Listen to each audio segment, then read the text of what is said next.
Peace be with you. So this morning I decided to try to make a video in regards to why I do this, why I make these videos, why I post about the Quran on social media as much as I can. And the reason why I'm doing this is because somebody recently assumed that I am doing really well in Islam because I do this, because I post on social media about the Quran and I try to explain things, and they assumed this as me doing really good. They said, if you're not doing well, then nobody is. And that's not true. Why do I post things about the Quran? I post them because I was a victim of ignorance. Not because I think I'm, a perfect Muslim, and because, no, I post them because I need help. I need help from people who see the same thing as I see, who see that the Quran is beautiful and the only logical course of action in a person's life, in the life of a community, in the life of a family. All of us are really corrupt on the inside. All of it. I know that for a fact. I am 100% certain that all of us are corrupt to a certain degree. Now, some of our problems might be different. So one guy may have a problem with drugs, and one guy may have a problem with gambling, and another guy may have a problem with fornication, and another guy may have a problem with lying. So none of us are perfect, and some of us are better at certain things than others. But none of us are perfect, and all of us need help. All of us need help. God says, and withhold yourself with those who praise and glorify your Lord morning and evening, and do not turn your eyes from them seeking the goods of this world. And do not follow him whose heart we have made unmindful of our remembrance, and his course is where all due bounds are exceeded. So God tells us to be around people who pray to God, who are trying, who are sincere to God, who are trying to be Muslims. And although I am not perfect, I still make mistakes, I am sincerely trying. And a part of that trying is posting the book, showing what's in it. Because again, I was a victim of ignorance. I used to hate religion. I was an atheist, and I was a victim of ignorance because I always presumed I knew everything about religion from what I knew. I always presumed it all traced back to the source, and then that's what religion is about. But it's not. When I actually looked at the source, when I stopped assuming, because I was projecting my own assumptions onto the Quran and then making fun of the Quran. Yes, I was a person that used to make fun of the Quran. I used to tell people that that's such a stupid book, that's nonsense, that's so outdated. I told religious people that they were unintelligent, and they need to come to the 21st century. They need to come and live in modernity.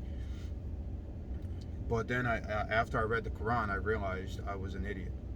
And because I realized I was an idiot, and because I realized that most people, including people who claim to be religious, most of them as well, I'm not talking about a minority, most of them also have no idea what the Quran says. So I decided to take it upon myself, as just a regular person, to fly that flag. And it's not only that, I decided to fly that flag because I want to be around like-minded people. And honestly, that approach changed my social media completely. So people I used to be friends with, a lot of them deleted me off social media. Everybody thought I was just a crazy Bible thumper, whatever. But other people, I gained more friends than I lost.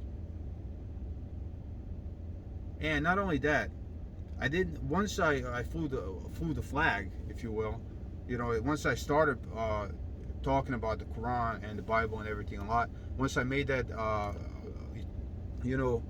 goal of my life, part of my life, I didn't have to tell people to go away from me because they simply left because they hated the message. Maybe they hated my presentation, maybe they just thought I was annoying. It's all good, but the message is what bothers people a lot, and I see that all the time. Like, for example, a lot of people don't want to hear that they have to pray. I just got recently banned from a Muslim group for saying that people had to pray, otherwise they weren't Muslims. And they were like, who are you to judge people who's Muslim or not, and blah blah blah. I'm nobody to judge anybody, but I know if you're raping a kid, you're not a Muslim. And I know if you ain't praying, you're not a Muslim. And I know if you're stealing, you're not you're not a Muslim. All these are patterns of behavior. If you ain't fighting them, if you can't even fight to pray, then you're not a Muslim. And this is the error that, so as I was an atheist, I hung around with Muslims. I went to a Jesuit university. My knowledge of the Bible was large enough to argue with my professors at St. Louis University about, so who is Jesus praying to in the Garden of Gethsemane? What are you talking about? Well, things like that. So I knew enough that they had no answers for. So that made me more firm in my atheism, as well as was what I was hearing from from Muslims. I was kicking it with other Muslims. Supposedly we was drinking, we was smoking, we was thinking about robbing people. We was some people were slanging. Muslims, all Muslims, man, all committing zina, all right. Those are not Muslims. Those are not Muslims. I don't care what you put it. We were not Muslims. And that's the point. That is why I want to demonstrate that's the issue. Is this: if you have a book that defines your religion and then you don't follow that book, you have no religion. It's that simple. Like, that book is your religion, and if it's not, then it's not. If you're not following it, then it's not. You're just faking it. So I wanted to try to combat ignorance, and that's why I make these videos. I don't do them because I'm perfect, because where I started from the very bottom of depravity, right? The lifestyle that I led, I cursed God, I could have just burned the Quran easily. I wouldn't even feel nothing about it. I'd just be like, whatever. I'll probably do much worse to it at that point. And people try to convince me about God and everything, and all I ever try to do is talk them out of it. By the way, that is why I never even try to debate with atheists. I was there. I know the mindset. We're not going to agree. That's, you can believe what you want. I believe what I want, and peace. But for me, debating with atheists, I don't do that. Because I know the mindset. It's pointless. And exactly as God says, as for those who disbelieve, whether you warn them or not, they will not believe. I don't care who said nothing to me, whatever to me when I was an atheist. I don't care. Nobody could have convinced me. And then just one day, I'm just sitting there, boom, a thought comes to my head. Why do you believe that what you believe? Why do you believe these things? Why do you believe that God doesn't exist? Why do you believe this? Why do you believe that? And I realized my life was based on assumptions, just like everybody else's life. But not only that, I was a terrible person. So the process of change, which is referred to in the Quran as jihad. So going from a liar to somebody that tells the truth is not easy. You literally have to change your whole life. You have to change your whole life. Everything that you used to do, that you lied about, you have to stop doing it. Otherwise, you're still going to have to lie about it. A person that was a Rageholic. It's not easy for them to control their rage just because now they're Muslim. Now they get to try.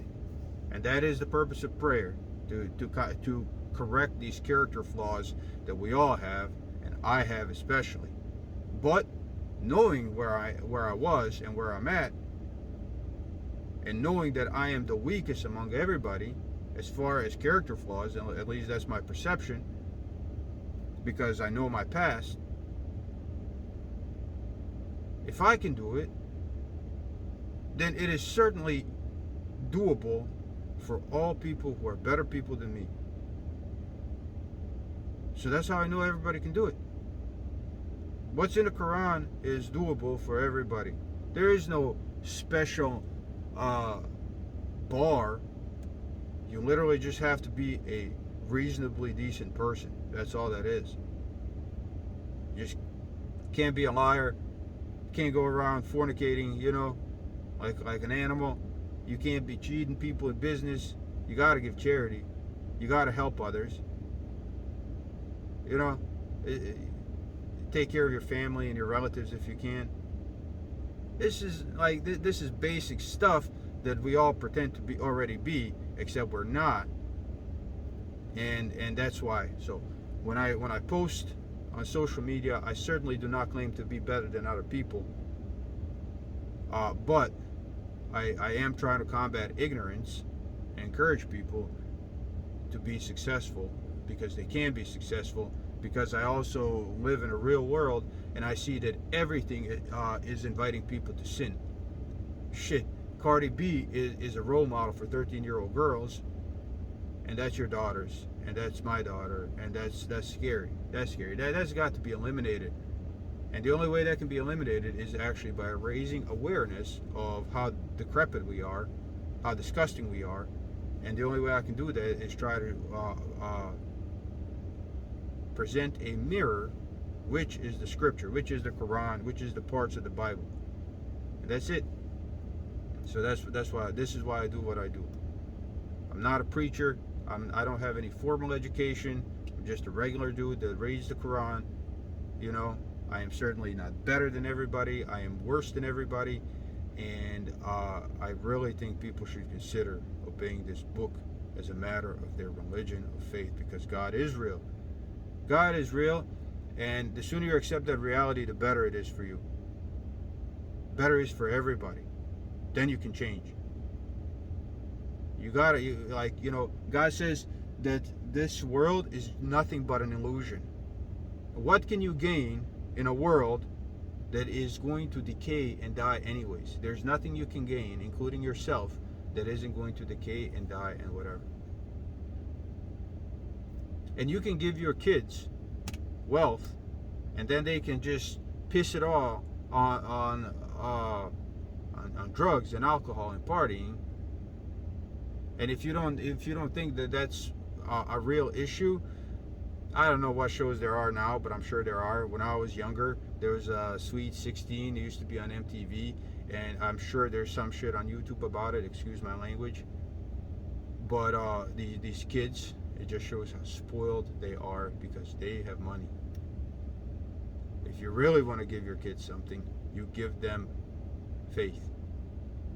And then whether they have money or not, they should be good people.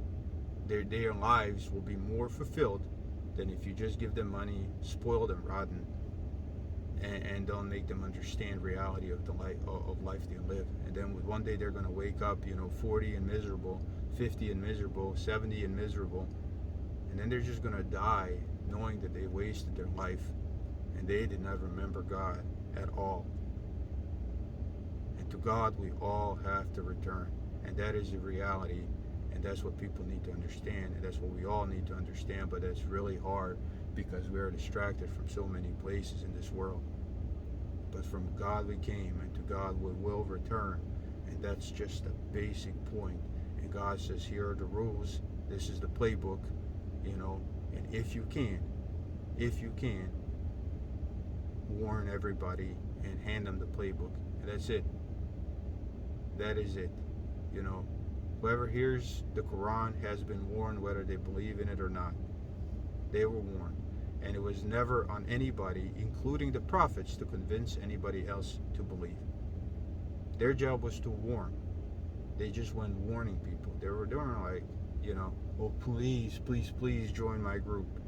No, they were like, God is real. This is what God says. You should do this. I am giving you sincere advice. If you don't, there's going to be hell to pay. And there's literally going to be hell to pay for all of us. So that's it.